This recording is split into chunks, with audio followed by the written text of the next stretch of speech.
Hawak na ng mga pulis ang isa pang suspect sa pagpatay kay Ruby Rose Barameda Jimenez na sinemento noon sa loob ng isang drum at itinapon sa dagat. Bagamat abinadong may naging partisipasyon sa krimen, gusto raw ng suspect na si Robert Ponce na maging state witness. Saksi si Dante Perello. Matapos ang 3 taong pagtatago gamit ang ibang pangalan, naaresto ng NBI sa Kawayan Isabela si Robert Ponce, isa sa 6 na sospek sa pagpatay kay Ruby Rose Barameda Jimenez, kapatid ng dating beauty queen at aktres na si Rochelle Barameda. Yung aming undercover operatives ay kinuhanan siya ng mga photographs. From there, pinakita namin yung photographs na ito doon sa ating state witness at kinumpirm niya na siya talaga. Wala pang sinumpaang salaysay at wala pa ring sariling abogado ang 48 anyos na si Ponce. Pero inamin niyang siya ang nagmaneho ng kotse ni Ruby Rose nang sunduin niya ito sa kanyang bahay sa Parañaque at dalhin sa isang warehouse sa Navotas noong 2007. Kasama umuno ang biyenan ng biktima na si Attorney Manuel Jimenez Jr. Gayunman, wala raw siyang kinalaman sa aktual na pagpatay kay Ruby Rose, bagamat siya raw ang naghanda at nagbuhos ng semento sa loob ng drum kung saan isinilid ang katawan ni Ruby Rose. Hindi na raw siya kasama nang itapon ng drum sa Navotas Fishport na natagpuan noong 2009. Si Biscalzo po, ang bumuha at saka si Eric po ang naglagay sa akin.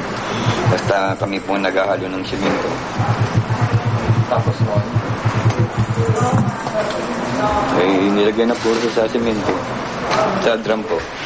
7,000 pisong allowance kada buwan ang ipinapadala umano sa kanya ng pamilya Jimenez habang nagtatago. Hindi naman po kasi ako kasali talaga sa pag-ano. Ang ano ko lang po, partition na sir. Nagmamaneho lang po kung hindi pa ako kasama. Pero sir, sinemento ninyo?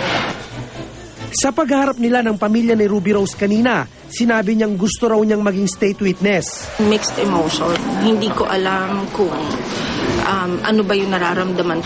Ang sa amin na lang is kung ano yung makakabuti para sa kaso ni Ruby Rose na mapabilis ito, doon kami. Nananawagan sila sa Court of Appeals na desisyon na ang nakabinbing motion to review ng mister ni Ruby Rose sa kasong parricide na isinampa laban sa kanya. Kinu-question din ng pamilya ang 3 taong hospital arrest sa biyenan ni Ruby Rose.